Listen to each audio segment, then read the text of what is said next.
Hello, Night Nation. I'm Trey Strelko, joined by Adam Eaton, my number one draft pick. Oh, The Sons Trace. of UCF Wow. Live. That got awkward off the top. Thanks for being here, Trace. Thanks for being here, everybody. We know the draft is on. We'll keep you updated as things progress. Obviously, we'll have a guest who's got a draft perspective. So John Adams will give us some draft coverage as well. Is there quarterback talk, Trace? Is there quarterback talk in this show? There might be quarterback talk. So just buckle in, friends. We'll take you through the rest of the night. So sit back, relax, and enjoy the Sons UCF Live episode number. I don't even know how much. This is episode number 500. Do you know that? I don't. Interested. I used to keep count, and then I stopped keeping count for whatever reason. And I'd actually like to know how many of these we've done. I don't. I want to say, we've done, this is like 5 years. If we do like 50, 50 weeks a year, we got to be in the 250 range, would be my guess. That's pretty good. What did you make of the Travis Hunter pick? The Jags moving up for that. Interesting selection. Little juice in Duval. Yeah, look, the Jags need some juice, right? There's not a ton going on in Jacksonville, it seems, with this team. New coach, new GM. They want to make a splash. And, a lot of folks are saying Travis Hunter will be a unicorn. He'll be a guy who can change your franchise on both sides of the ball. So if that turns out to be true, they give up a ton for him, but at the end of the day, this may be something where you go, man, this kid transformed this franchise. So, we'll see. Can he stay healthy? It's always my biggest concern. These kids coming in from college, he's not the biggest frame guy in the world. He's going to play both sides of the ball. Is he? According to what I was reading this evening, the Jags are open to him playing both sides of the ball. That's why they got him. So we'll see. That could be smokescreen. We'll see. But can he stay durable over 17, soon to be 18 games, according to Roger Goodell? Can he stay durable over 18 games at both positions? That's going to be tough to do. Well, playing a game or two every year across the pond. And having no home stadium in a couple of years. So that's going to be fun, too. Yeah, that'd be interesting. At Mr. Matt Dolan, 18 weeks until the start of the 2025 UCF football season. At fifth quarter UCF, 126 days, getting closer to that under 100 mark. And the transfer portal, as we say, give it and take it away. The giveth is interesting this Thursday, includes a quarterback, Davi Belfort, a Brazilian native, a redshirt freshman from Virginia Tech, went to high school in real South Florida. Are you familiar with this school, Gulliver? So he went to, my research is correct, he went to multiple high schools in real South Florida. He went to Western, Gulliver, Dillard, Cardinal Newman. That's 4 schools in 4 years. I don't know what he played, where he didn't play, but he went to multiple schools. Get used to him for one season. If my math is right, this would be 6 schools in 6 years, but I don't know. I don't have everything figured out at the high school range. But his dad obviously is a well-known martial artist, Vitor Belfort. And so did you know him? I know of him. I wouldn't say I know him specifically. Wow, Tedero McMillan went 8 to the Panthers. Wow. I don't know him specifically. I've definitely heard the name, though. So interesting. Of course, Dylan Risk. And I saw right before we hopped on, Dylan Risk may be going to Stanford. That's not a bad move for him. I don't know about it from a football perspective, certainly what it means from football, but there's some smarts going to Stanford. Yeah, I think Pete Nakos on On3 was reporting that he's projecting him. I don't know if that means he's signed or whatever the situation is, but Andrew Luck is the GM there, right? No better quarterback to learn from than Andrew Luck. Obviously, a really nice degree if you end up walking out of there with a piece of paper that says Stanford on top. So good for Dylan to land in a spot and maybe get some opportunity there at Stanford. Some other names, and speaking of names, all of these names I find without pronunciation guides. Just taking a guess here. Kicker Noah Roelas from James Madison is incoming, and edge Merrick Kumba from Michigan is another name incoming to UCF. The outgoing, not exactly the who's who, right? Safety Brandon Jacob, linebacker Quay Birdsong, wide receiver Kason Stokes, offensive tackle Chase Mamala, I believe is correct. Yeah. Mala. Kicker Grant Reddick. And then I saw late safety Cedric Hawkins. Any surprise you there as the outgoing? Just the guys getting reps during spring camp. They're not even going to have you in the fall. Yeah, not really. Look, we knew that the defensive backfield was a glutton of position. I think they had 24 players in that defensive backfield. Not everyone could play there. So seeing 2 from that group leave, you hate to see a giant offensive lineman leave like Chase Mamala. I don't know where he was in the 2 deep. When you saw that, obviously UCF was bringing in a kicker, it makes sense that maybe a kicker won't stop in the port. But friends, I got bad news for you. the portal's still open for another, 12, 16 hours. And this is the time when people are desperate, when schools really have needs, and the deals textbooks come out being made. So let's not get too comfy just yet on the list you see on screen here. I have a feeling there are probably some names being talked to, some agents are calling some agents, and some checks are being put into ink right now. So everybody just stand back, stand by, and let's see what happens. Yeah, we spoke about it right before we went on with the show, that we've all changed jobs, right? And usually in pursuit of greater resources and funds and money. And it's really hard to blame these kids if they have these kind of offers that are flying around, right? I think when they tell you that they're a knight and they believe in the culture of Scott Frost, I believe they believe that when they say it. And when somebody comes along with a big check, I mean, what can you do? Right? What can you do? Honestly, I feel for everybody in this situation. I know it feels hard to feel for people who are going to end up getting a check worth 6 figures plus, right? But the coaches have to be apoplectic at this. Like, I thought I had my team. You were my guy. You said you want to be here. Now you're telling me you want X to stay. The players are getting money thrown at them that they probably never thought. Some of them just probably don't want to leave, if I'm being honest. Like, they're comfortable. They're where they want to be at. But they like the campus. They like Central Florida. They like the coach. They do like everything, but all of a sudden, families and friends are like, how much money and how much can you make? And so, you kind of just feel for everybody, and you hope at some point there's a resolution to this. There's some sort of a way this can all work itself out that makes sense for everybody. I'm not optimistic that's coming anytime soon. So as the graphic says, once a night, always a night. We'll wish everybody well on their way, but forever. It's a frustration, I think, for everybody across the board. And I don't know when the answer is coming to solve any of these problems. I asked on Sons social media, do you believe the 2025 UCF football quarterback room is better than the 2024 room? 73% said yes. Of course, that is with the hindsight of the KJ Jefferson flameout. But if you put it 1-to-1, where are you on that question? Again, the hindsight, we know KJ Jefferson doesn't work out. But would you say, based on the body of work, KJ Jefferson came to UCF far more experienced than Taven Jackson? Oh, for sure. Yeah. I mean, obviously he had 3+ seasons in the SEC, right? Playing at high level football, where Taven Jackson has had some spot starts here and there, right? So Ja'Cory Brown cancels himself out because he was on both rosters in 24 and 25. Cam Fancher has some experience, hasn't played well. I tip of the cap to our friend Kyle Nash, who was on Around the Kingdom this week, who said, hey, pump the brakes on his performance at FAU. Injured a lot. Offensive line wasn't great. Maybe that's not the best tape to judge him off of. Obviously, we don't know yet what Davi Belfort's going to bring to the table. So is Davi your EJ Colson? Yeah, in theory, yeah. I mean, and Ja'Cory's Ja'Cory. And Ja'Cory. Taven you compare to KJ. Yeah. and Cam is compared. I guess you'd compare Cam to KJ, right? They're the experienced of the two, although not anywhere near each other. So on that level, I would say yes. Judging based on measurements alone, you'd probably say 24 looks better than 25. But I think on-field play with what we saw in KJ can't get much worse. So I'm going to go, it's going to be better in 25. Out at UCF this Thursday, working with the Sons interns and cutting some on-cams and doing some stuff, wrapping up spring camp. And Nick Williams put together a little report on where things stood on the quarterback, and then boom, we get a transfer in. So with that knowledge, let's hear from Nick on where things shook out following spring camp at the quarterback position. Sons of UCF outside of the bounce house, where the Knights have not quite yet emerged on a quarterback one. Taven Jackson and Ja'Cory Brown took a lot of the spring camp's last snaps, but that was only due to Cam Fancher's finger injury, as well as Dylan Risk entering into the transfer portal. Now, last season, the Knights went 4-8 and rotated around 4 different quarterbacks, so stability is going to be a major focal point going into the 2025 season. Yeah, Ja'Cory made huge strides. From what I saw on tape right when I got here to where he is now, it's completely different. A guy like that, I wish I would have had a chance to coach for 4 years. But you see the improvement now. I got to compliment him, too, just on who he is as a person and his leadership.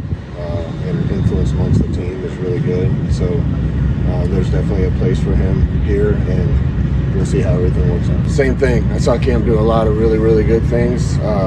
Still some improvement to be made. He's played the most football in the group, which I think gave him a little bit of a jump and head start, just as his level of comfort with operating things. But Again, I think with any one of those guys, we could be a formidable offensive team. Taven Jackson coming in from Indiana. I know he's been a backup before. How did you like him? Same thing. He's done some really, really good things. He's still learning too. And, part of that's just being in a situation. He's on his third team in however many years, and I don't know how many different systems, but that's hard too. And especially at that position, like I said, it's hard to operate at a really, really high level unless you know the scheme inside and out and you can just play. And, I saw a few times all those quarterbacks look great, and other times they look like,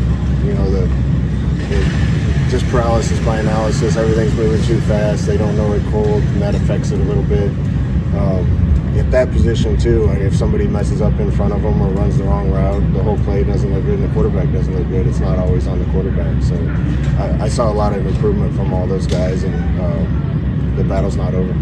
I was able to be there for a lot of the spring camp, and there were some obvious ups and downs, but that was to be expected, as even Coach Frost himself said he was throwing a lot of these players with a new offensive playbook. That can be a difficult task for any player in a new system. And when it comes to summer conditioning, they'll be getting a lot of new reps, and hopefully we'll be able to see a quarterback one emerge.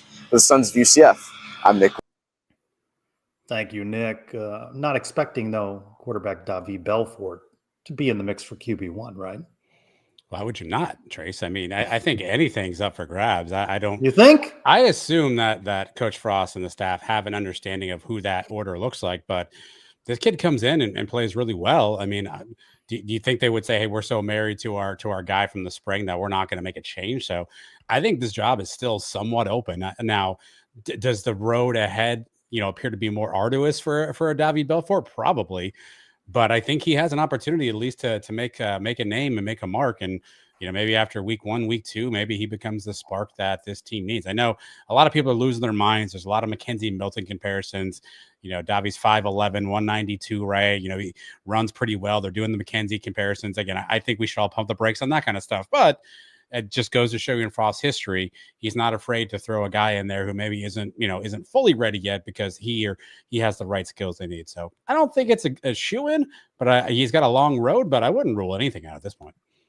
Hey, Coach Scott Frost wrapping up spring camp with a pretty lengthy presser. And one of the sound bites that we've got for you is what Coach Frost thinks about the quarterback position. Yeah, I think throwing the whole playbook at them is probably toughest on the quarterbacks. There's just a lot, and our defense gave us a lot too, as far as movement up front and changing the looks on them. And I think at times it looked really good at quarterback. At times we probably did them a disservice by throwing so much at them, and the detail wasn't there. But I saw improvement by all the guys that are here, and I don't think that is completely unveiled itself as to the order of those guys right now, but they've all done some good things. And then, of course, the UCF was down Dylan Risk at this Saturday last practice. And, of course, Cam Fancher with the fingers bandaged up. Coach Frost asked about what he might be looking for out of the portal. What areas of need do you most have? I don't know if there's a real hole right now, which is good. That being said, I mean, when teams go into drafts in any sport, sometimes it's positions in need, sometimes it's best available. And I think we've got good enough players on this team that, for the most part, I think anything that we did beyond this point would just be best way to make the team better and best available. No holes on that roster. I thought that was one of the more interesting. I know there's a lot of things. By the way, I like how we said he was asked. I forgot. That was you. A lot of things got aggregated from that press conference this past week, Trace. I think that's one that probably didn't get talked about enough. Not seeing any holes on this team. Does that mean the too deep? Is that just at your starting positions? Does that mean he feels comfortable yet we're going and getting guys in the portal? So I'm curious to see what that means or how that manifests. But I thought that was probably, of everything he said, and again, a lot got aggregated, and we'll play another clip in a second that got a lot of attention. But I think that's one that really kind of took me by surprise, that he's not saying we have any holes. Now, perhaps he's just trying to be good coach, and I feel good about my team. I like where we are, but I thought that was more eyebrow raising than some of the other stuff he said. You sort of indicated, I think it was on the Round the Kingdom overtime, that he's deliberate, right? I think so. In what is, it's not just the coach speak. We kind of got tired of the Malzahn shtick, and we've got now the Scott Frostisms. He seems to be a bit more thoughtful in his responses, but you're not taking away anything that it's a concerted effort on his part at messaging through the media. No, I think it's calculated. I think it's deliberate. I think he understands what he wants to say, how he wants to kind of get things across, what he wants to let the fan base know, what he wants to let his players know, probably his coaches as well. So, and even other coaches, right, Trace? I mean, obviously a lot of things he said got aggregated. So I'm just curious, how that plays. But I suspect that he's very calculated, very deliberate in his commentary, and he's saying the things that he wants out there for whatever purpose that is. But I don't think it's an aw shucks, I'm Gus Malzahn and we got a real team and try to say nothing and get out of there. I think he uses that platform as an opportunity to sell himself, sell the school, sell the team, but also craft a narrative and a message that he wants to get to whoever is listening to him, both players and fans alike. A lot of people listen to this next soundbite when asked about, whether the grass is greener somewhere else. It may have attracted the attention of some Nebraska fans as well. You have a tendency in life to think grass is always greener somewhere else, and usually it's not. And when you're 18, 19, 20 years old, you think money is everything, and it's not. Happiness and success are way more important than that, and I've learned that personally. I'm happy here and happy to be back here, and I think sometimes decisions are made for the wrong reasons, but that's life, and hopefully we can try to educate guys too as much as we can, and mentor them as much as we can to help them make good decisions. You know what's a good decision? A good decision on draft night is to turn to our friend Jonathan Adams. Yes, always. Covers sports, college football, the NFL draft for Heavy.com, a freelance writer. You got a long bio. Jonathan, good to see you again. What's up, guys? What's the hat tonight? Oh, the 407 hat. It's for you guys. It's for you guys. How's the grass? Is it green over by you?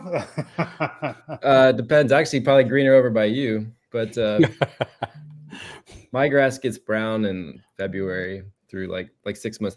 No one wants to hear about my grass, honestly. That's fair. We could do a deep tail dive end sometime. there of Scott Frost. He certainly seems relaxed and happy to be in Orlando. Do you sense that as well?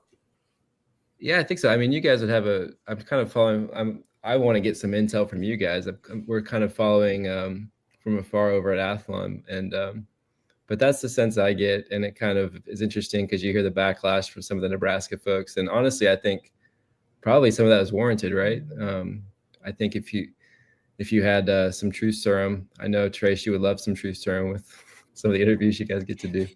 I would love a glass of truth, sir. You could. I don't know Scott at all, so this is just me guessing. But he probably would have some do-overs, and I think some of his stuff at Nebraska was a little bit self-inflicted from what I've heard. But look, man, I'm rooting for him. I hope it works out. So we're a fan of I think as a country of second chances and third chances and fourth chances. I'm personally a fan of those things for myself. So why not root for that for my alma mater? So, well, we're able to steal you away while NFL draft is going on. What do you make Travis Hunter to Jacksonville? That's fun, right? It's exciting. I don't know. I just kind of root for storylines, and it seems like a fun thing. It seems like, from my perspective, Jacksonville's kind of been a little bit sleepy since the UCF, Blake Bortles, that kind of like connection where all the UCF guys were going there for a little bit. Storm Johnson, there's a name for you guys. We're expecting at least one UCF night to become a Jacksonville Jaguar. Could that be RJ Harvey? That's my prediction. RJ Harvey to Jacksonville. What do you think? RJ Harvey, obviously the highest rated of the UCF class under consideration. Yeah, I was actually thinking about that. Where is a good fit? I actually, before like 10 minutes, well, I guess 20 minutes ago now, I was thinking the Raiders would be a good fit because Pete Carroll loves to run the football. Who knows? Like, honestly, with Pete Carroll, he could just double dip. He could take like 7 running backs and just be like, hey, guys, let's just take another running back. He just loves running the football. He loves like not a good fantasy football strategy, though, perhaps. A lot of vultures. That would be like a lot of 1 yard line fullback runs that steal your touchdowns at the end. The Cowboys would be an interesting fit. They've done a couple like small moves. I know Dane Brugler, he had him in the 4th round, I think, to the Patriots. Yep. Some other teams, the Browns with Nick Chubb kind of being a question mark. There's the challenge for RJ is so we think about this 2 ways. Genty goes 6, so that would, in theory, move running backs up if you think of it that way. But then the other part is this running back class is so deep that RJ is projected to kind of be like a 4th, 5th round, depending on where you see. Could go higher than that, obviously. And in other years, maybe he's like a, late 2nd, early 3rd, because the class this year is so deep. So they're thinking, it kind of tends to push those guys down. So I'm curious to see with Genty going, and then we got the UNC running back, I believe Hampton. So it'll be interesting to see where he goes. And then the other guy to watch is Ohio State's Trevion Henderson, who could go in the 1st round. So if we see 3 running backs go tonight, I think that would be good news for Harvey to go earlier. Honestly, though, I mean, it's fun to talk about, but it's for him, I would more just want to see him in a place where he could get carries, right? Yeah. So if he goes in the 5th round, especially as running backs, like you see guys start in the 4th or 5th round. So you'd rather him get selected like a round later and have like a clear backfield than get stuck behind like 4 running backs and get, selected in the 3rd round. All right, John, let's go back to college football for a second. Let's pretend the day before UCF's first game last year, I beamed you up to space with Katy Perry, and you just returned today. Do I get to kiss the ground? You just returned today, and I told you these 4 things happened. Which of them would you find least likely? UCF win 4-8. Gus is no longer the coach of UCF. Gus is the offensive coordinator of Florida State, or Scott Frost is back at UCF. Which of those 4 things would you have found least likely if you got back onto earth today after being gone for a year plus? That's a good football team over there. That's a real team. I would say that gives you a tease to my answer. I think Gus I was shocked when I saw that he took that job, or however that, I don't know. I still am skeptical that that's how that worked, right? This is kind of the thing at Tennessee. Like Tennessee, you saw before Nico entered the transfer portal that Tennessee came out and said, no, we're out of Nico. We moved on. Josh Heupel made the announcement of the team, and then Nico decided to say, no, we were in the portal, like we were out. So who broke up with who? That's kind of the thing with UCF and Gus. I don't know exactly how that works, but I would say that's the most shocking to me was him taking the OC at Florida State. Them going, I mean, I was somewhat optimistic, but them going, the UCF going 4-8, I don't think is a super surprise. Obviously, it's like disappointing, but I don't know if shocked would be the word. Frost, I feel like Frost is kind of one of those, like, it's 2 a.m. at the bar and you're like trying to find someone to text. Like he's always on UCF fans, like in Twitter, like, yeah, just bring in Scott Frost. Like that's not surprising to me. Honestly, it's not surprising because it's just like, yeah, like I probably shouldn't send the text, but we're going to do it anyway. Let's see what happens. Well, when you send that text, John, what are your expectations on response back? So obviously there's a lot of nostalgia, 2016, 2017's back. What do you think is a fair expectation for this UCF team in 2025? Is it bowl eligibility? Should be the level? Is this an 8-9 win team, or should we brace ourselves for 8-9? They all love each other, Trace. It could be 8-9 wins. Well, Scott Frost said there's no holes in the roster. No holes anywhere. I feel like we're good here. Or is this a 4-win team and you cobble it together this year? What are your expectations so far, based on what you know about this team, what you know about Scott Frost? I'd have to do a deep dive on the schedule. It's been a little bit, I feel like this schedule shapes up to be maybe a little bit more favorable than how it started last year. With that, like Colorado, Florida, that was just like a rough stretch there where we kind of thought it could get ugly, and it did. Spoiler alert. I think like for the people that have been in space for the last right, yeah. Katy Perry, go back and watch the season play She's like with Corso with the corn dog again. There's a deep cut for someone out there. I think bowl eligibility. Yeah, I think like a winning record would be a good start. I mean, I wouldn't be surprised if like UCF's frisky in November and like maybe they need some help, and maybe you're like in fringe territory to like steal a spot in the championship game. But that would be like massive overperformance. It's an odd situation, right? Because on one hand, I think Gus was probably the best recruiter UCF had as a coach, but then you look at the roster and it seems like there's holes everywhere. Now, I guess I don't know if it's Gus's credit. It's not really anyone's credit, but the transfer portal is a way of like humbling the best recruiters right now. So even if those players were performing to the level of their recruiting like stars, which they weren't, I don't think, there's still like a world where those guys just go to Texas Tech where they're paying guys like $15 million. So I don't know. I think the roster was left with a lot of holes. Now Scott kind of leaned on the transfer portal this year. Will that be a good strategy? We've seen teams like Colorado do it with success, and then we've seen teams like Florida State do it with not so much success. So It just depends on how quickly those guys, mesh. I'm curious what's going to happen at quarterback. What do you guys make of all this that happened today? Maybe you've already been talking about it. I'm not supposed to be interviewing you, but I'm actually just curious. They brought in a native of Brazil today, a Virginia Tech transfer, a redshirt freshman. Yeah, Kaka. That's right. It seems like it's Taven Jackson's job to lose. Yeah, it seemed to it, but some opportunity for Jakari Brown to be involved in the offense somewhere, and who knows after that.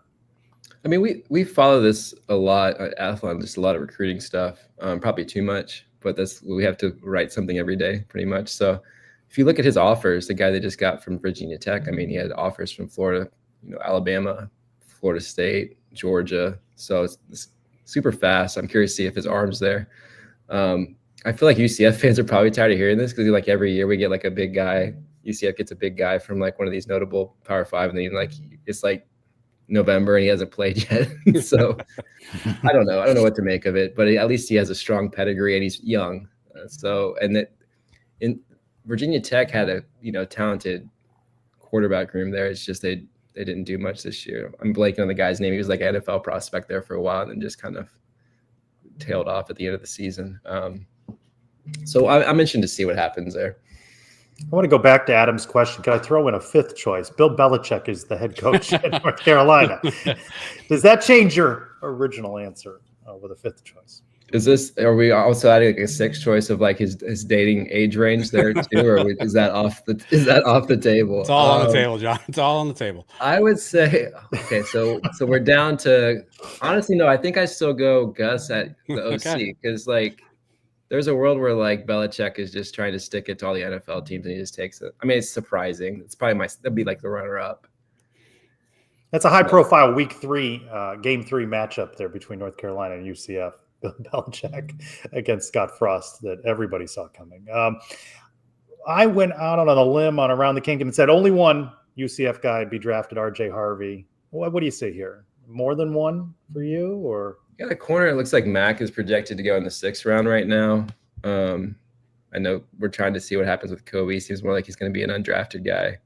I'm curious to see right there. Yeah, it seems like the over-under would be like 1.5 based on the mocks that you see. With Mac having a chance to go in the 6th round, it looks like maybe like maybe he could go higher. So I would say 2. I think both those guys get drafted. You guys are at 1, both of you guys? I'm at 2. No, I think Adam, you went 2, right? Yeah, I think 2. I think Mac gets a late. I think corner's a position of need, right? If he can play, special teams, you stash him, practice squad. You never know when you're going to need him on a call up. John, I'm curious. So you covered the draft. How do you, as a reporter, as someone who's trying to get information, how do you sift through all of the smoke screens, all of the I heard this and I heard this? How do you sift through all of the information and misinformation to try to understand or get yourself informed on what actually might happen in a draft? Yeah, what I've always heard is that like when you're in January and like at the Senior Bowl and maybe even the Combine, those conversations tend to be worth a lot more than like when you get a call like 2 weeks before the draft and like the team has an agenda. Like maybe they, maybe like the Jags, they really want Travis Hunter, and so all of a sudden you hear all this like the Jags front office is suddenly on the phone with a bunch of media people and GMs trying to say, well, I don't know about this Hunter guy. Is he really a corner? Is he really a receiver? This is all hypothetically. I don't think they did that, but I'm just saying like these are the sorts of things that happen when you're trying to, I mean, we've all seen Draft Day, super accurate movie. And like documentary. Did Travis Hunter go to the birthday party? Did anyone go to the birthday party? I don't know. Then suddenly you do a blockbuster trade for like 70 picks at the end and it all works out. So would you someone hasn't, it's been out since 2014. No. Brian Drew, best shape of his life.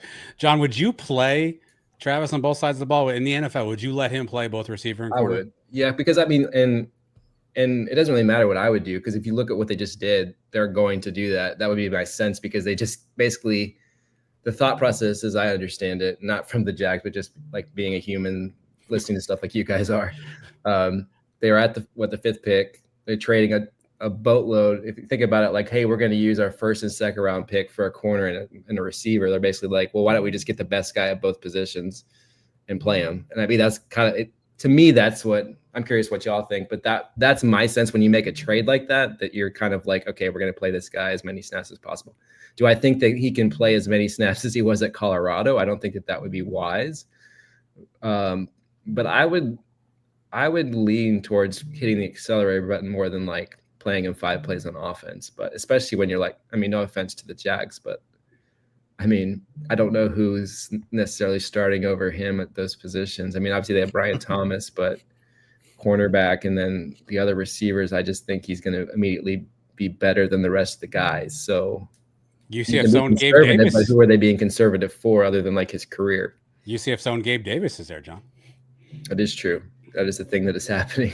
I think Gabe Davis misses. I miss seeing him in those like AFC championships against the Chiefs where he's catching like 200 yards. Fortunately, Trevor Lawrence's career kind of been a little bit wonky the last couple of years. I think there's been some health stuff there though, so hopefully he kind of turns it around. Shedeur Sanders, boom or bust? What do you think? It's like Trace is like the first take question. Like, which one of us is Shannon Sharp? Because I don't like the way this is playing now. Yeah, hey. I already made the Bill Belichick reference, so I can't. I think I've used up all of my leeway here. So I actually tweeted a few. I'm sure you're locked into this. I saw it. Yes. I think he's QB1 for this class. And I think what's happened is like there's just so much Shedeur Sanders like coverage that I think people have like talked themselves out of it. It reminds me, now I want to be clear here. I don't think he's Lamar Jackson. Like I don't think that's his ceiling at all. But it kind of reminds me of what happened with Lamar, where it's just like there was not really that much competition in that draft class. So it was just like a lot of Lamar talk, and it ended up happening where like even the Ravens passed on Lamar. They end up trading back in and they select him. But it just feels like there's so much scrutiny. Some of it you could argue self-inflicted with like the amount of coverage and the documentaries and the podcasts and the subpar rap songs and all of that. But I just think when I look at it, it's just like this guy's had scrutiny since like 7th grade. Goes, I'm blanking on the Jackson State and turns around that program. Goes to Colorado, turns around that program. That's why they retired his name. No. Right. I mean, wow, that's another story. Retired his name or retired his number? Like no one can say there are no more. I wouldn't be surprised. I would be surprised. Colorado. We can't take another Shedeur. You can't rule it out. I feel like Miami's roster, even though their defense didn't show up for whatever reason this season, was more talented than what Shedeur had to work with there at Colorado. When you looked at some of and I feel bad because it seems like I'm like piling on Cam Ward, and I don't feel that way. But when you look at like a number one prospect, I just don't see him as like a can't miss guy.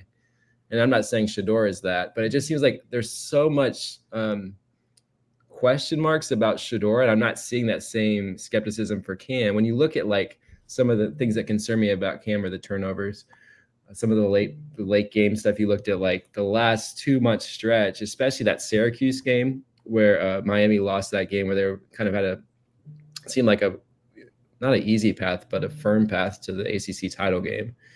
The Virginia Tech game. And then, so Cam there's like some questionable turnovers, and then he would have some heroics and get them out of that. So it's like, I'm hesitant to be critical of it because it ended up working out more times than not. I just would like to see more like a balance when we're talking about Cam and Shedeur. It seems like there's been so much about Shedeur's like question marks, but he's really efficient with the football. I think he's more consistent about not turning the ball over.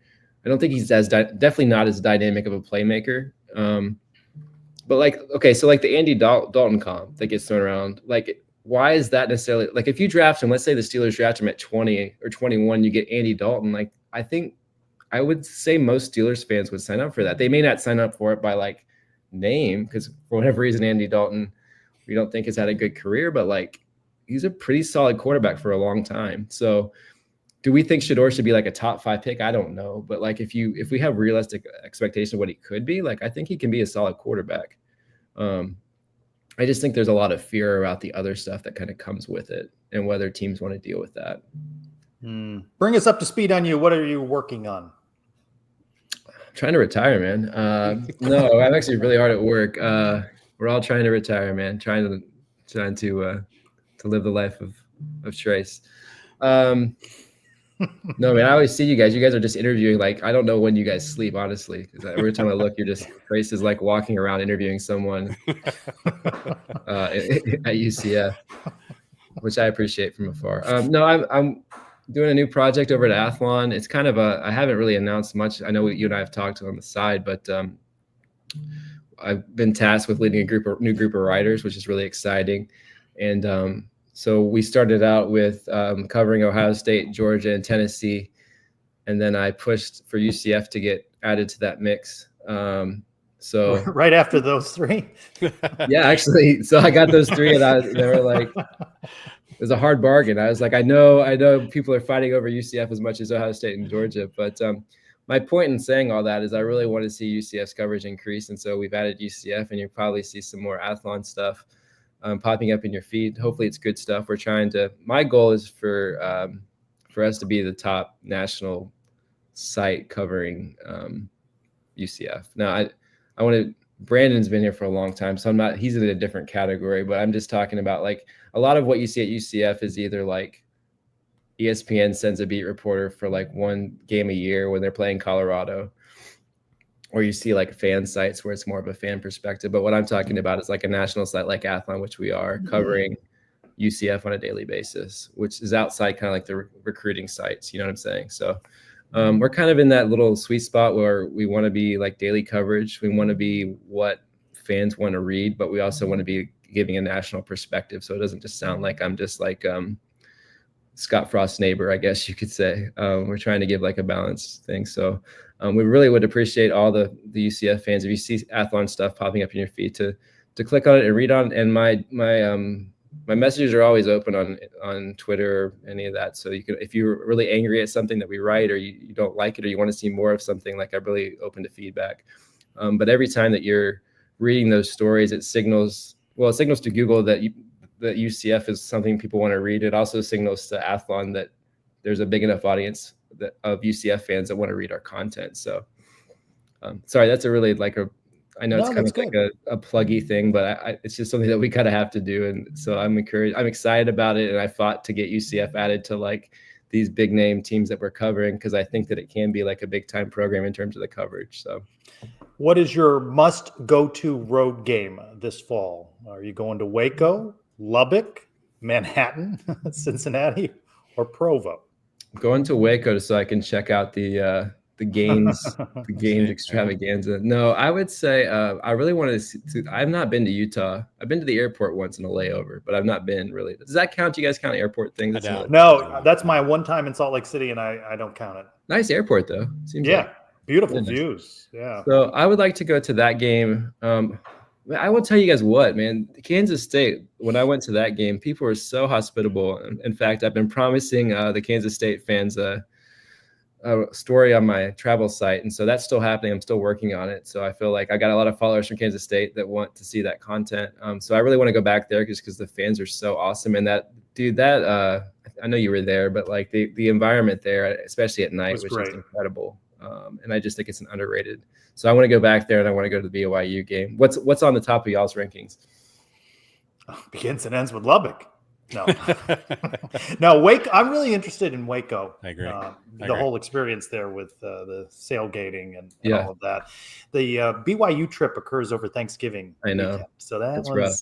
That's rough. That one's a little tough. Been to Cincinnati, but I'm going to look forward to going to Manhattan again. Well, is Texas Tech going to look like Dubai now after they get done with all these NIL collections? Like you just go, it's just like skyscrapers. Like, wow, there's a giant glass tortilla. Who knew? That's awesome. Great question. Save that line for your travel log on Lubbock.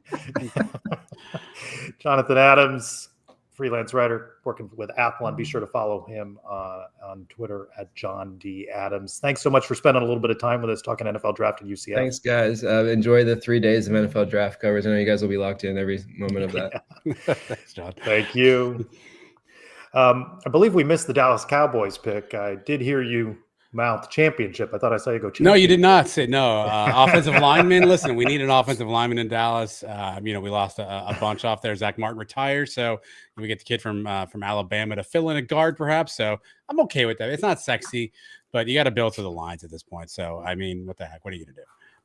I'm just glad Jerry didn't do something dumb and try to draft Shedeur, by the way, because I was concerned that he would see Shedeur there and Dion and do something there. So I'm just glad he didn't do that. Yeah, that sounds like kind of big.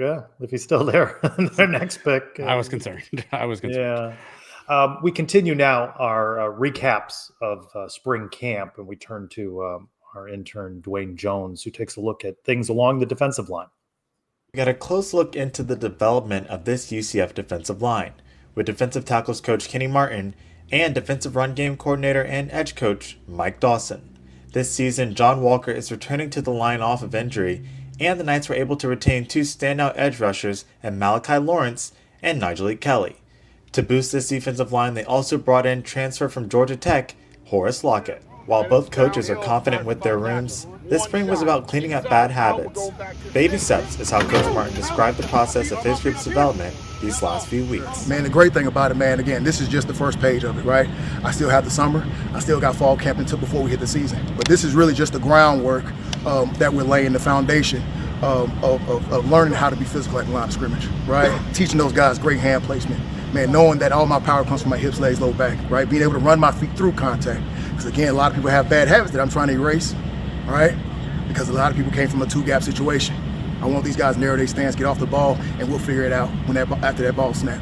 No, I just know that I'm a upcoming leader now on this D-line, so I just know I got to start communicate a lot more, like start speaking up more. So that's one thing I lack of, is just being a leader, like communicating. But like I think I'm good at showing by example, God. But I know like my team needs me to start speaking more, so I'm gonna start doing that more.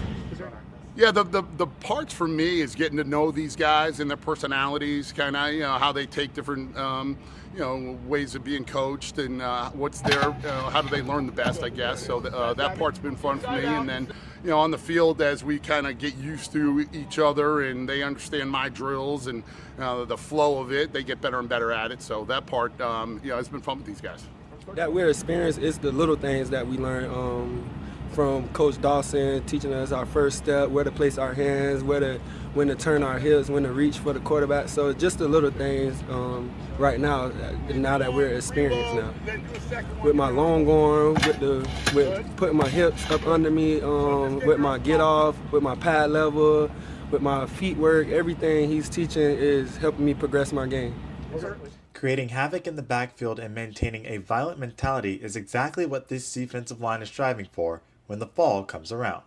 I'm Dwayne Jones with the Sons of UCF. Why is it that whenever Dwayne says violent, he smiles? Does he just not have that violence in him? I feel good about the defensive line. I've been tricked into thinking that in years past, but I'm really looking to see what John Walker can do this year. Yeah, John Walker, Horace Lockett, who Dwayne mentioned there, he's gotten a couple of good mentions at camp. We know we have Nigel Kelly and Malachi Lawrence on the other side. So you would think that, again, just like last year, though, we thought we had dudes on that D line. Injuries became a bit of a factor. So will that hold up this year? Is the strength and conditioning program going to allow them to maybe play longer, more physical? Do we have enough depth to rotate guys in and out? I think that's going to be the key. I think the frontline guys you feel good about, but it's can they stay healthy? Can they stay conditioned? And if for some reason one of them has to be out for a period of time, do we have replacements in place? I think that'll be the key for this defensive line in 2025. Yeah, depth, though, it's not just defensive line. It's across the board. Is it Big 12 depth? And that has been lacking over the first couple of seasons in the Big 12. We've been talking football transfers. Let's talk some basketball transfers. I got a pop quiz for you. Yep. The first mention here is of guard Carmelo Pacheco from Mount St. Mary's. Where's Mount St. Mary's? Do you know? Well, so there's a St. Mary's in California. It's got mountains there, right? I'm going to go Tennessee.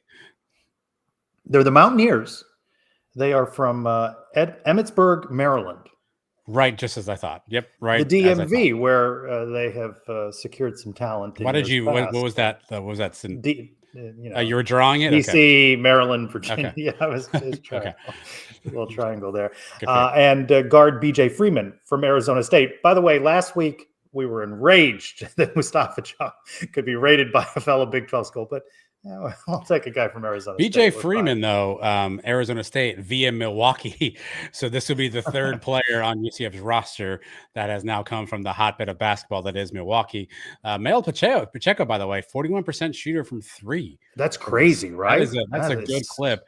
If anything on Johnny Dawkins, we can be critical about a lot of things. My criticality on Johnny last year was roster construction. Yeah, you like that? A lot of guys, straight line. Is that a real drives. word or is that a made up word? It's not a real word. I think if you can get guys like Melo Pacheco to stretch the floor and you can have some spacing there, then you have a better team. So I like the fact that we can go after some shooters. Everybody needs that corner three threat that you can't leave alone, that opens up drives for folks like BJ Freeman and others to hopefully get to, as BJ Taylor would tell you, the cup. Mellow. I like that. That's what he says on his Twitter. I try to go by the Twitter handle or what people call themselves because I don't know these folks obviously because they're only here for like 7 minutes.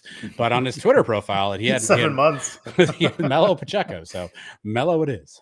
Melo Pacheco. Talk a little UCF baseball. We got off the schneid in winning a series against the number 15 TCU, and they did it with pretty good pitching, which we have not spoken of much over the last month or so. And then the Knights run-ruled FAU down in Boca 17-2. They are 23-17 overall, 6-12. Those top 12 teams in the Big 12 make the conference tournament in Texas. And UCF's right on the ledge there. So, there's only a couple of series left. They bring in, I'm not sure if they're number 10 in one poll, at least West Virginia, Friday, Saturday, Sunday. Bark in the Park on Sunday at the John Giuliano Park. And then they're up in your neck. Oh, no, they're hosting North Florida. They were just at North Florida. They don't want any part up here. Yeah. Win series. If you can hold court at home, you're going to be all right. But they've dug themselves a hole now with some, series that they've dropped. Cincinnati, Houston come to mind. Just keep winning 2 out of 3, and they'll find themselves. And maybe they peak at the right time, but you got to get in to that postseason. Well, you need pitching. I mean, honestly, pitching is what's going to carry you, Trey. So if arms get hot here and we can start getting guys out, and you're encouraged by what you saw this weekend from a couple guys and Alex Gavon and Matt Saucer, if those guys can continue to get outs, pitching is going to carry you right now. So if we can find some arms that all of a sudden kind of get locked in, you can win some games, but you got to win series, take it one at a time, because you don't have a ton of margin for error, but there's still a little bit of time left for this team to get hot and hopefully make a run. Wasn't able to watch the softball game at Stetson, but I flash the stats every once in a while on my phone and saw UCF gave up 11 runs in the first in DeLand. And I thought, well, that's that. But they've come back, and the Knights win at Stetson 14-13. That's a crazy. I saw 11 nothing. Like I could have watched it, and I saw I was busy doing something, and I saw on social media it was 11-0. I was like, I'm gonna skip this one, and so I just stopped paying attention to it. I didn't even pay, and all of a sudden I looked back up, and I was like, what? How did this happen? And now I regret not watching it because it was 11-0, and I assumed it was over. But shout out to the softball group for staying in, fighting, and beating the vaunted softball power that is the Stetson Hatters. They have Houston this weekend, 6 o'clock Friday, 2 o'clock Saturday. Senior night already? Baseball still got a couple weeks to go, but softball wrapping up. They're on the road after this, but a salute to the seniors. Eric Lopez back on the mic this weekend for the calls. Let's welcome back in with our Big 12 Minute, Jeff Allen, the host of To Your Point, which you can find right now on Sons YouTube. But Jeff takes us around the Big 12 right now. Sports this time around. Let's start with softball in the post-Oklahoma era. 12th ranked Texas Tech is atop the conference standings at 16-2. 13th ranked Arizona is 3.5 games back in second at 14-7. Arizona State 4.5 back at 13-8. BYU and Iowa State both 5 games back at 11-7. Texas Tech hosts a key series this weekend with Arizona State. Moving over to the baseball diamond, number 17, West Virginia is in first at 13-3. A three-way tie exists for second place with number 16, Arizona, TCU, and a surprising Kansas team, all 2 games back with a 12-6 mark. Arizona State is 4 games back at 11-7, and Kansas State is 5 back at 10-8. In men's golf, Oklahoma State claims the Big 12 championship with a 2-under score, which is 11 strokes better than second place Arizona State. The Cowboys' Preston Stout took individual honors at 3 under, 2 strokes ahead of Connor Williams of Arizona State. In women's golf, Big 12 champ Arizona leads 11 conference teams into the NCAA regionals. In Charlottesville, UCF goes in as 6 seed, BYU is a 9. In Columbus, Kansas is the 4 seed, Houston is a 5 seed. At the Gold Canyon regional site, Arizona State is a 2 seed, Oklahoma State is the 5. In Lexington, number 3 TCU and number 5 Kansas State are the seedings that take place there. In Lubbock, Arizona the 3 seed, Iowa State the 5 seed, and in Norman, Baylor is the 7 seed. Play begins Monday, May 5th. With your Big 12 minutes, I'm Jeff Allen. Jeff's sporting the same color as Travis Hunter's suit. I assume they coordinated that. Yeah, I know they're close. Yeah. So thank you, Jeff. We're glad to have him back on the Big 12 Minute. All right. I like this every week. I've got a pretty good streak going on. Who said that? We said, who said that? Who said it? Bailey or Christian? What do I have on the? Who said it is what I have on the. Who said it? On the cry. By the way, did you see that Mike flag by that Jeff had in his? I have seen. Yes. Oh yeah. He's got a. You like that, don't you? Be honest. You like the Suns Mike flag up at I had noticed it, Trace. Is it there? I had noticed. Is it there? I haven't seen that anywhere. I couldn't even tell you. All right. What I like most about this segment is your read. I know. Last week, though, things thrown off with the We tried to throw you off. This week, it's even more of a throw off because Christian may have misremembered to send me a quote, but I pulled one on my own. So this is usually it's Christian supplied. This time it's Adam supplied. I usually remind him, but I got caught. I know it's okay. It's all right. He actually came in and was like, "Oh shoot, I forgot a quote." And I was like, "You know what? Let's change it up, Christian. I have one." I think I wrote it down correctly because I heard it rather quickly as I did it. But the quote is as following. It's learning a thing. And what are you going to do with that? It's learning. That's good. It's learning a thing. Learning a thing. And what are you going to do with that? It's learning a thing. I wonder what that is in reference to. That's what I'd like to know. The context around that. We'll go Bailey. What are you going to do with that? Bailey. What are you going to do with that? We'll go Bailey. It's learning a thing and being like, all right, well, what do we do with that? Yeah. I love it. Yeah. I love it. Well, the streak is just unbelievable now. Matt Dolan, I think, has actually been on a bender with you here. Bender. Yeah. The Pegasus podcast. You can find it now at the Sons of UCF YouTube channel. Chock full of content. I'm behind on To Your Point, so that's one I need to catch up on. That was like 2 weeks ago. Trace, what are you? My goodness. You're missing Jeff Allen, Chris Boyle, Christian Andrew Cherico. I like to watch that one rather than listen to it. As you should. But finding the time for it. I spent a lot of time on those graphics, so please watch those things. Yeah. All right, let's check in on some news and notes. I'm Dylan Gabriel, and you're watching the Sons of UCF. He's on the draft. Last week, he may have been the first one that we got on tape doing that. I believe so. I believe that is the first ever player promotional clip, or whatever you want to call these that we have, was Dylan Gabriel. That was the original. He's in the NFL draft. I figured it was only time what do you to think? bring Dylan We haven't Gabriel talked about him this week. We didn't ask Jonathan about him. Somebody taking a flyer on him? No. He's played a lot of football. Prolific offensive juggernaut in college football. I haven't seen his name mentioned a ton. Probably not, but I mean, I guess UFL guy, future UFL guy. I mean, he'll probably get to a practice squad. But by the way, John Rice Plumlee was drafted by Arlington in the UFL, and I don't think he never. Well, I was actually just going to say, never suited up for them, right? John Rice Plumlee got drafted or got some opportunities in the NFL. He wasn't drafted there, so I got to think a team will bring Dylan Gabriel in for a summer camp, a mini camp, see if he can crack a roster. But yes, the spring leagues, Canadian leagues exist for players to go get some reps and maybe still chase that dream. So perhaps that's Dylan Gabriel as a route, but first ever sound. I told you I've been going back in the archives, Trace, and so I unearthed a Dylan Gabriel sounder for everybody. Enjoy. I'm waiting for the first guy to say, "Yeah, I'll do it, but how much?" And that's what I'm waiting for. I'll read your little sounder. Let's talk a little news and notes. Women's golf, 6th seed in the Charlottesville Regional, 6th straight NCAA tournament appearance for women's golf. Which, by the way, yeah, in the note about that, they say with excluding the COVID year? Why don't we just skip over that? It didn't work. Yeah, it doesn't count. No, it doesn't count. Doesn't count for 19th eligibility. overall. You're fine. You're good. 19th overall NCAA tournament appearance, 10 of the last 14 seasons. I don't know if that's including or not including the COVID year. Don't worry about it. Now, 19th ranked women's tennis, runners up in the Big 12 championship. Men's tennis, 14th, also runners up in the Big 12 championship. Rowing, 3 straight weeks at number 15. These are 3 top 20 programs. Basketball. Football. We don't need. Volleyball's out with its Big 12 schedule. Knights will host Baylor September 16th. The non-conference slate will be announced over the summer. Yard sale. I know the auction was going on Thursday here, but the big yard sale Saturday, May 17th, 10 a.m. in the Venue. If you could get your hands on something, are you coming for that? Right, you're a season ticket holder. This is a tough one, Trace. Unfortunately, May 17th is my daughter Addison's high school graduation. So on a Saturday. Otherwise engaged, I cannot make the yard sale. I would go.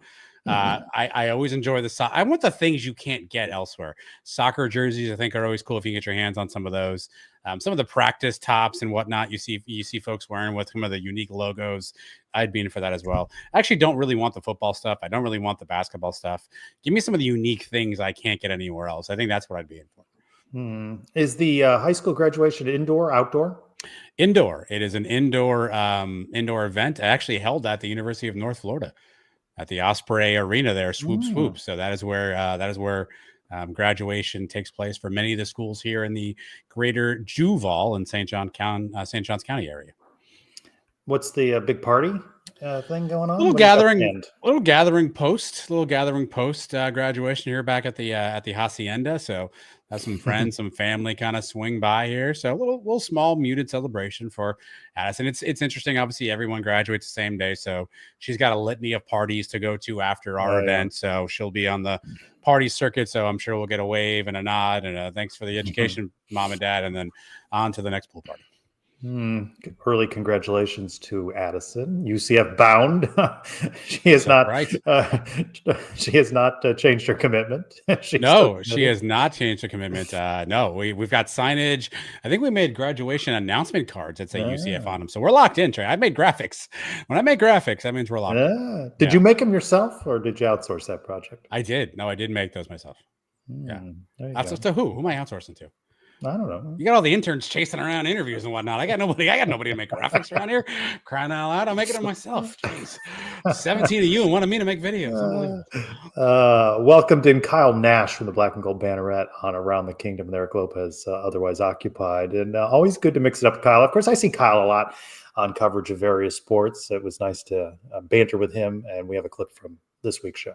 The guy famous for UCF fast trade Trilco was talking about getting dudes into the weight room. Frankly, that's what I want to hear with the way that the defensive front has struggled to stop the run. So that's kind of a positive, I'll be honest, that I took from all of it. I don't know where you sit on that, but that's where I live, man. Kyle, always a little muted. I wish he'd come out of his shell a little bit more and be a little more animated, but it was good. Kyle is... to me he just feels like you never know when the plane's gonna land, but he always does it smoothly every time. Yeah, he might bounce the plane. It might come up a couple times or maybe some problems, but he always lands it smoothly with a nice little closing finish there. And welcome to the Drexler. Like he just does a great job of landing the plane, but you never really know if you're going to be safe as you're approaching the runway. I missed the backwards hat memo, but I don't know that I can pull it off. It's not a look that I think I excel at either. I just did so for Kyle, and I got a lot of forehead. I got a 5 head, I'm being honest. So it's just not something I can pull off. I only did it in Kyle's honor. We welcomed Kyle in. You can find Around the Kingdom right now on the YouTube channel for the Suns. All right, time again. Let's open some mail. So it's a mailbag. So what? So what? Do you know whose mailbag that is? It's that time again. Time to open the Brian W. Peterson Sons of UCF mailbag. I'd say what, nobody's happier that the calendar now says April 24th than Brian W. Peterson. So congrats, Brian, on becoming a human again. Our friends at 1012 Network. What's the funniest UCF sporting event Eric Lopez could be on the call for? That's interesting. You said it earlier. Cheerleading. I think it's rowing. I think it's rowing. How do you look at that? Look at that splash. Like, I don't know what he would do. I'll tell you this, and you know this, right? Working with Elo, he does his homework. He puts in the work. He does the research. He would come prepared on anything. He would have oar sizes. He would have hull shapes. He would have the whole thing figured out. If he was dropping rowing terms, like I you're don't want to brag. In the know. I don't want to brag. I think Elo on rowing would just do massive numbers. And that 7-second response is the most rowing coverage. Thank you for your rowing coverage here at the Sons of UCF. Yeah, at Spurs Unite. What are your feelings on the state of the football program coming out of spring? Cautiously optimistic. I want to believe. I just don't know about the depth. I want to believe.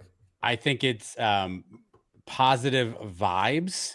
I think there's a lot of kumbaya, a lot of positive momentum here. A lot of good conversation. Seems like players are really engaged. You're hearing a lot of really good talk. I just have no idea what happens if an actual oblong brown ball ends up on the field. If anybody wearing black and gold can do anything with it. So I like the vibes. I think we're in a better spot. I feel better about it. This may be the happiest I'll be 4-8 this year because it just feels different. But I also wouldn't rule out us being 4-8. And Riley Carey 16. Should the NCAA consider going back to the old age of college athletics? Well, this is not going to happen. But there was money bags being traded for players then too. What was a good era in this sport? It's always been fraught with something. Yeah, I mean, look, I think I was trying to sit down the other day and write something for the newsletter, which I haven't done in like months at this point. But like, how do you fix NIL? How do you fix where we are? And I think there's a couple different options and different things out there. So I don't know that going back is ever something you want to do. I just think you need more transparency, more guardrails.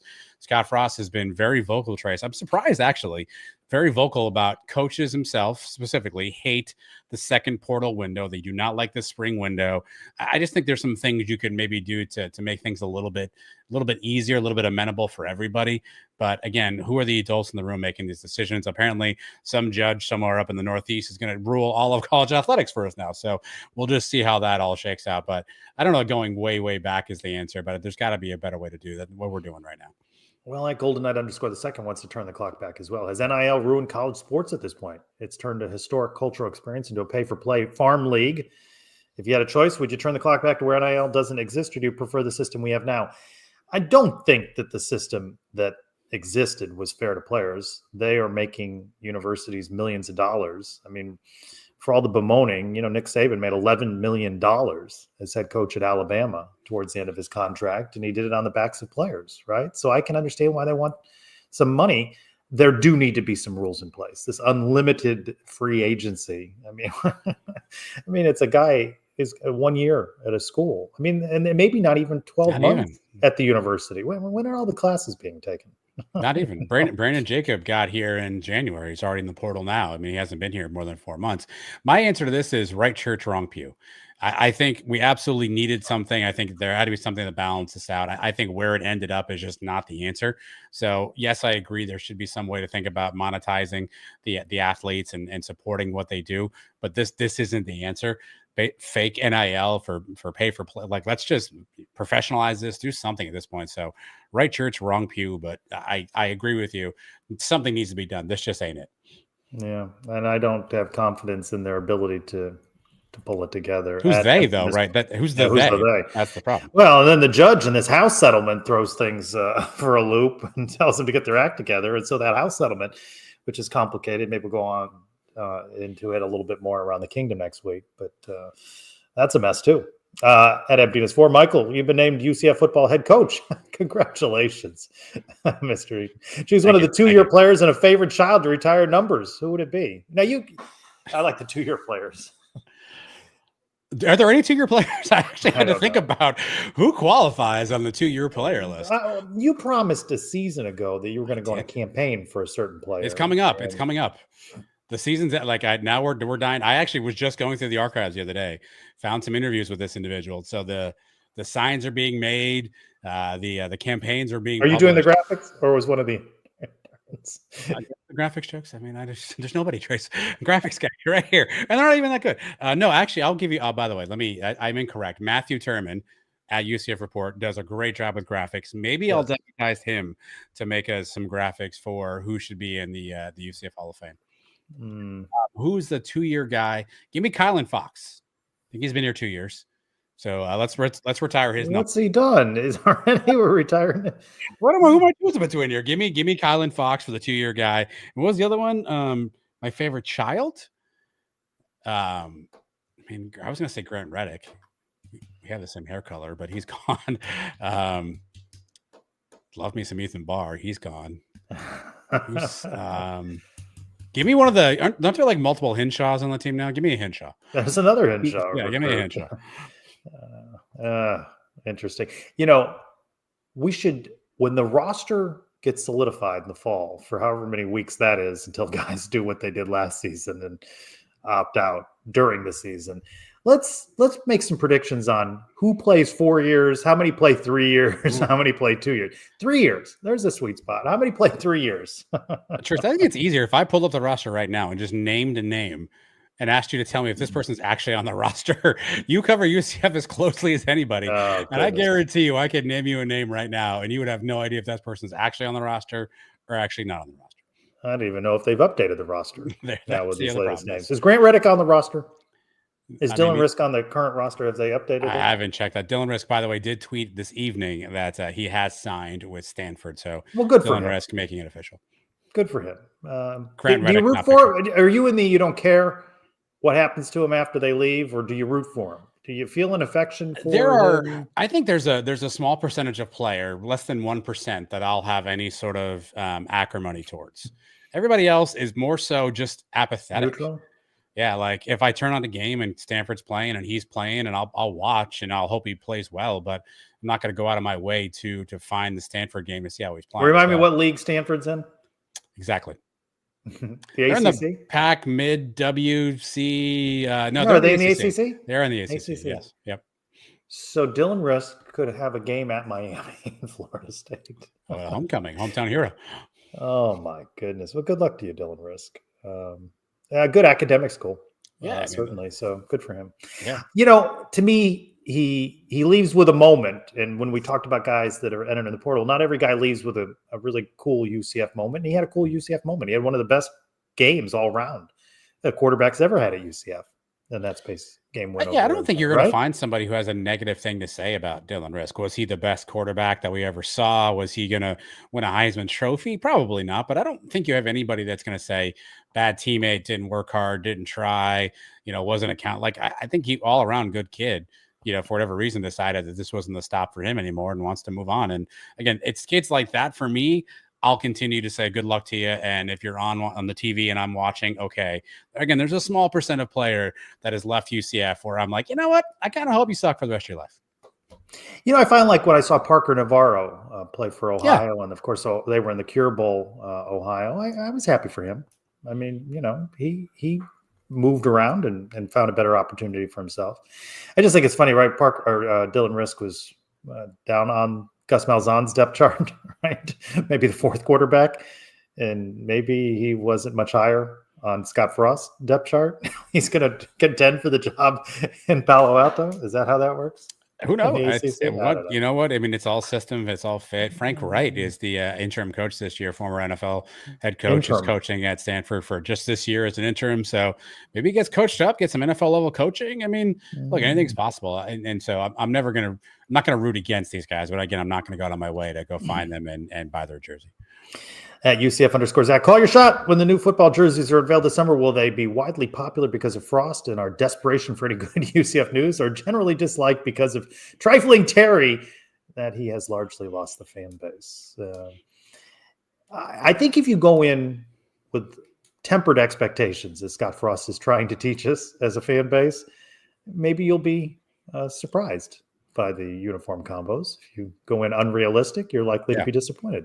I've done some exclusive reporting on this matter, Trace. Yes. On December 9th of 2024, myself and the artist formerly known as UCF Mike had Eric DeSalvo on a Sons of UCF podcast that we did live. This was several days after Scott Frost had been named and announced as UCF head coach. In that interview, he told us that UCF was up for uniforms and things had been submitted to Nike. which would probably mean there's no way Scott Frost had a chance to get his hands on those designs because he wasn't UCF's coach at that point in time. So I don't know how much Frost specifically had a chance to play a hand in this. Now, perhaps revisions have happened, perhaps proofs have been made, and they've made tweaks since then. But from the timeline I have it, the original designs that Eric DeSalvo shared with us, I don't think there's any reasonable way Scott Frost could have been involved in that original sketching or conversation or think tank. Maybe he got in late when he got here and made some tweaks, but I don't think he was involved in the initial push. He has acknowledged he was rather busy when he got here. So maybe uniforms. He's wearing this new logo. I mean, you saw the new logo there with the thing and the thing with the cross and the stuff. I don't know about this one. I liked it. I liked it. A lot going on there. A lot going on there. No, I liked it. Hey, UCF guy 1203. I'm surprised you didn't play the clip of DeSalvo breaking that news. So that would have been something a qualified producer would do during an episode, Chris. Not me, who's got 19 clips and all these other interns to balance, but that's fine. Last week was the record on clips, right? It was. 15? No, I boycotted this week. I gave you 5 Frost clips. You're getting 3. You're not getting all 5. At UCF guy 1203 on Blue Sky. When you heard Mustafa was transferring and taking an assistant coach with him to another Big 12 school, how many thought it might be Arizona or Kansas? Then it came out it was Cincinnati. Did you change your expression to WTF? I'm not thrilled about it. Cincinnati. No, but since then, you've seen Cincinnati be very active in the portal. I think they took a kid from Baylor. I think they took a kid from another school. Where's this money? Where are they getting money? So somehow they had an infusion of cash coming to the program that I think they were then saying, let's go spend and see if we can win some sort of a championship. I was not pleased at him going to Cincinnati but for reasons other than Cincinnati. And on honesty, like since going to Cincinnati is probably the least of my issues with Mustafa Cham's transfer. Lonely Bee UCF, always good for a humorous question. How much money would it take you to move to Ohio? Mustafa, about $2 million.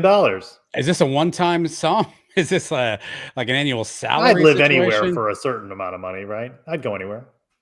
I saw there was a small town in Nebraska that was offering people $50,000 and down payment assistance to buy a house in this small town of like 1,000 people, but you had to like live there for 5 years. Nowhere, Nebraska. I forget the name. No. So all of a sudden, you're not moving anywhere, are you? Look at that. Yeah, no. That changed it. That was all 30 seconds. All right, good. No. I lived in a small town in Alabama when I worked in the Huntsville TV market. I used to have business interest in Columbus. And there's a couple suburbs outside of Columbus that weren't terrible. So if there's probably worse places in the world to live, but I would need a couple of years salary advance there. Now I'm not moving there, but I am going there. I'll be in Ohio over the weekend. Look at you. For some sporting events. Columbus amongst them. There you go. So I'm paying to visit, as it turns out. At 2 letters, 2 words. Robert, in a world where UCF loses a bidding war for a player like Mustafa to a school like Cincinnati, should Knight fans just sit back and enjoy whatever wins may come until the day arrives that UCF has deeper pockets and just cherish every win that comes?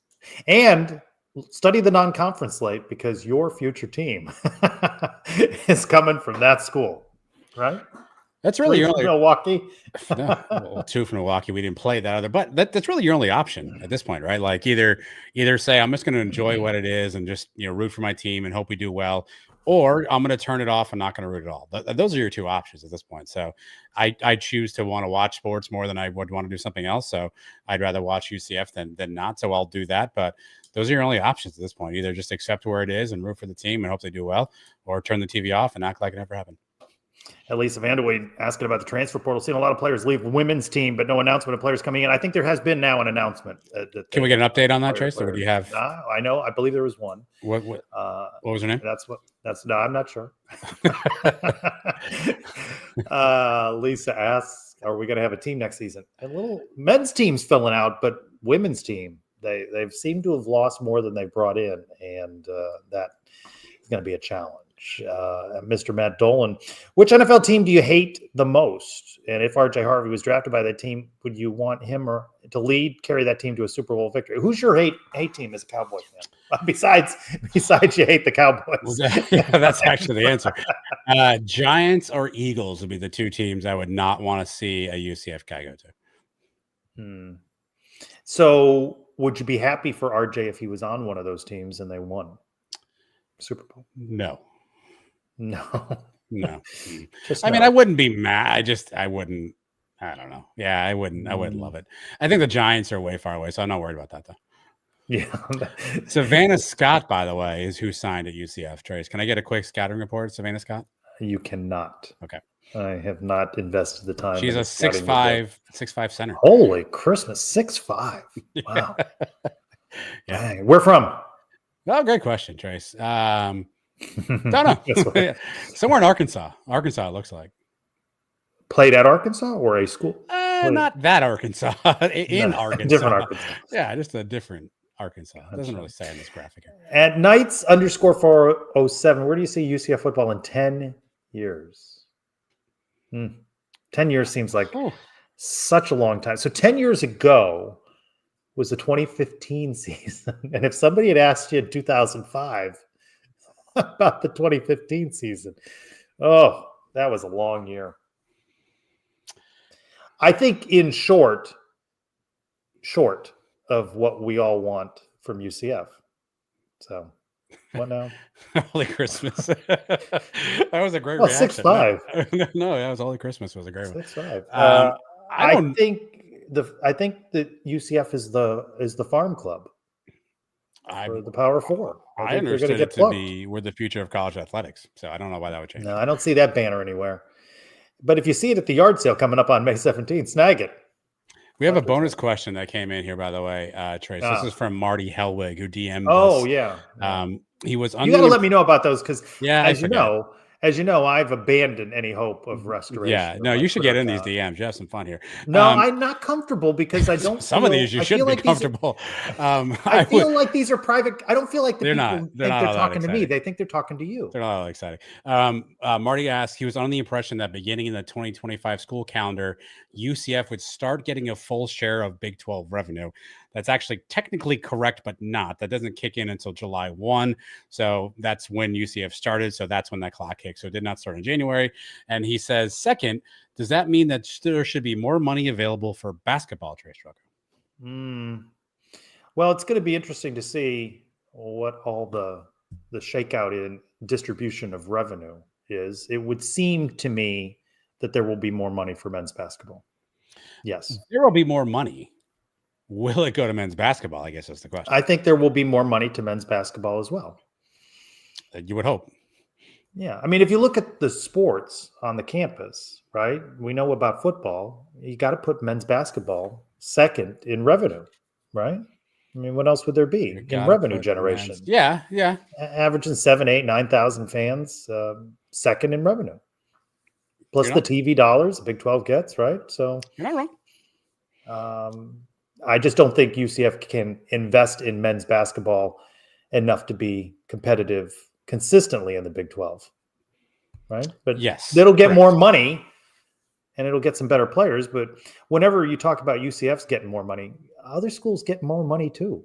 You know, it's not just UCF is closing the gap. Houston and BYU will also get more money at that same time as well.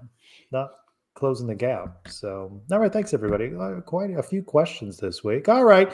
The brief 30-second segment, what's in the box? Trace. Alumni Hall wants to know what's in the box. If you want to find out where Alumni Hall is at, you can go there, 4100 North Althea Trail, or find them online, alumnihall.com/UCF. Here's today's question. Ooh, okay. Oh, see when you're stone-faced about it. I remember this one. It takes me a second. There's a lot of words on this one. They're usually not this wordy. If you could have a life caddy that follows you around and helps you make decisions, like a golf caddy on the golf course, you have a life caddy, helps you make decisions, who would you pick? No, I don't know. I would like to point out, we didn't talk about this, the Masters, all of the golf-related tweets were coming from you. Yeah. Is that true? I don't want to confuse anybody since I've sort of... You know what? I'm glad you mentioned this because this morning I was scrolling through the old feed there and I noticed a lot of baseball on the feed. And I'm not a baseball guy. And I'm like, why is there so much? Like, why am I getting a lot of John Boy tweets all of a sudden? I never listen to John Boy. Why are these on my feed? I didn't follow I'm not saying you followed anybody. And then I went and I looked at the searches, like, oh, maybe you were searching up like accounts. Didn't see anything there either, unless I just can't see your searches. So that's an interesting thing. A lot of baseball tweets all of a sudden falling in my feed, which I'm like, what are these people? I know I did see Tommy Pham in the outfield had a nice little salute gesture to some fans. I thought that was funny. But outside of that, a lot of baseball. But you've ignored the question, Trace. Who would your life caddy be? The person who's like, don't park there, park there. Don't get that, get that. Don't do this, don't do this. Don't wear that, wear this. Who's your life caddy? I don't know. I don't know that off the top of my head. I know mine already. Okay. Mario. Lonely B Mario would be my life caddy. Absolutely. I think he'd have a mixture of fun. Seems like a smart guy. He's got a big job. He's got a big job. So I think he makes some good decisions. But also there's a little reckless at times. So he keeps things interesting. Mario would be my life caddy. Life caddy. I don't know how to answer that question. That's a great question.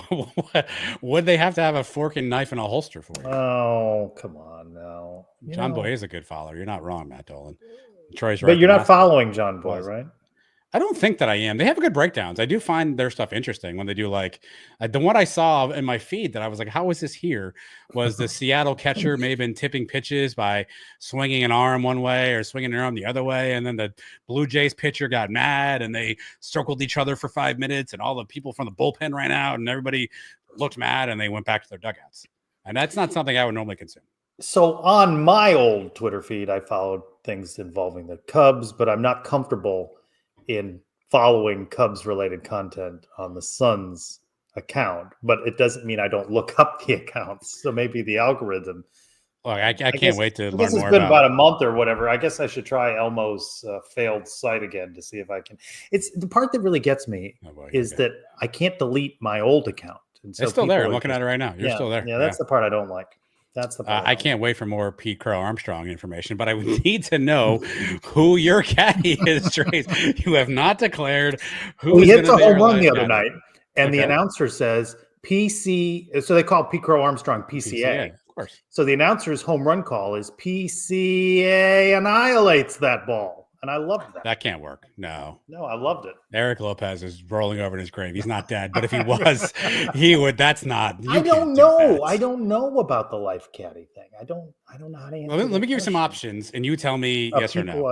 Okay. Robert likes to think he may be your life caddy upon road travel. He's always trying to get me to gamble money I don't have, so I don't think that's okay. Can I interest you in a JP Gilbert? Oh yeah, now that might work. Okay. Yeah. See, now you're thinking. Now you're thinking outside the box. That might work. Yeah. Well, it was just wide open, but when this is what a shopping experience is like with me. If I don't like going into the store, but if you say, "Do you want this one or that one?" I'll choose between them. But if you just say pick something, it's just it's too much. I'm confused by this. Honestly, so you don't have like brand allegiances to your shopping, No. Are you a Ruffles or a Lay's potato chip guy, right? Yeah, I don't need potato chip. Right. I don't need a lot of potato chips. I know you don't, but you have to pick. You have to pick. Are you a 2% milk or whole milk? Where are we? Don't drink milk anymore. Don't drink milk anymore. Okay. Yeah. Lysol. I like, by the way, Clorox? you no brand allegiance there. Okay. I like on Around the Kingdom when you play the silly game and you make that choice and you don't let me fence it. I know on the questions. See these wide open questions. Troy has a great question. What are the 3 things that are always in the cart? Top 3. If a Trace Trelko is at a store, a supermarket of any kind, we don't have any allegiance here. What's in the cart? Peanut butter. What brand? So you have a brand? No. Well, come on, no. No. What do you mean? No, I don't care. Whatever's on sale, I don't care. They all taste the same. I don't like peanut butter in general. I feel like that. I know you don't like peanut butter. That just seems like a greater crime than my crime. Peanut butter. That's one. Jif. No Jif? No, I don't care. I don't care. Wow. Even though I have a family history of cholesterol, I do like cheese. And I'm pretty open-minded. And now you're going to ask me what kind. I like trying different kinds. So it's not a go-to. What do you put on a burger? American, cheddar, provolone, probably Swiss. American seems like such a waste of a cheese choice. Why is this? No, not big on Swiss. Cheddar's a go-to. Okay. I like that pepper jack cheese. Pepper jack, I like good that. choice. All right. Yeah, I like that. Mozzarella, but cheese. So cheese and peanut butter. So we've got peanut butter in the cart. We've got cheese in the cart. We got room for one more. We got room for one more. I don't typically buy potato chips, but tortilla chips, and no particular brand allegiance there either. Okay. By the way, the Steelers did not pick Shedeur Sanders. Like Tostito. So where are we at? 21 picks in, and 21 picks in. Shedeur. Well, because they're gonna rebuild that franchise with Aaron Rodgers. Of course. Tostitos. Do you like the scoops, the triangles, hint of lime on the border? No, I'm not big on the lime. I steer away from the lime. Great question by Playboy here. What salsa do we go with here? Mild, a little chunkier. No particular brand. I like guacamole. I would love guacamole. Yeah, I have a problem. You like avocados in general? I do. I'm glad. Yeah, I'm with you on avocados. I'm glad we have this. I have a problem. I think I've had guacamole for the last 7 days consecutively. I had it today. I texted Robert a picture earlier of a big vat of guacamole that I was enjoying for dinner. I have a guacamole. Do you make a good guacamole? No, I have a job, but I enjoy a good guacamole like no one's business. Is there a homemade recipe in the Eaton Hacienda? Will there be guacamole at the graduation party? Yes. Oh, for sure. Yes. Yes. Everybody in the family likes the guacamole? No one else. Only my so Addison actually will eat some guacamole. I've taught her the guac. My wife will eat a little bit of guacamole. I'm sorry, I can't. My wife will eat a little guacamole. I can't even talk anymore. Now you were asking about burgers. I don't mind guacamole on a hamburger. Okay. Or avocado slices on a burger. Okay. I don't mind it in eggs. No, do you make a guacamole or no? The last time I made guacamole, I hate this segment. I really do. I don't know how we went from life. If you had just answered this question, the show would be over by now. We'd have been done. You'd have been back. You're sitting in your PJs watching TV, but you didn't answer the question. So. Yeah, I got to get up very early for this flight to Cleveland, which really nobody says. But I left the guacamole. The guacamole turned brown in the fridge because I didn't cover. Yeah, so I made a mistake there, but yeah. So I haven't made guacamole. Being mocked here. That's almost an hour and a half here. I mean, that is kind of what you said. You said American cheese, kind of a waste, and then you said I love a good guac. I mean, he cut out a couple of minutes of he's banter in between, but that's not inaccurate. I mean, Your Honor. I'll tell you what, I appreciate Playboy 612 comments on the YouTube videos. I don't always agree, doesn't always agree with me, but I do appreciate the perspectives. He's critical. He watches. He's very supportive of the interns. Very supportive of the interns, and they, by the way, appreciate that. I always share the comments if they haven't seen them, and they do love the support and their burgeoning career. Yeah, I gotta say, I know it's the semester's coming to an end, Trey. Some of these guys are going to go on to different things now for the summertime, but really enjoyed the interns. I know you spent a ton of time with them, but I think they've taught us a lot as much as hopefully we've taught them along the way. And we appreciate everyone's support for letting the interns kind of invade your eyeballs and your ears and welcome them to the family. It's funny when we're with them, they're all celebrities now in their own right, which is kind of weird and ironic, but definitely appreciate all the interns for the work this semester. I know it's coming to an end.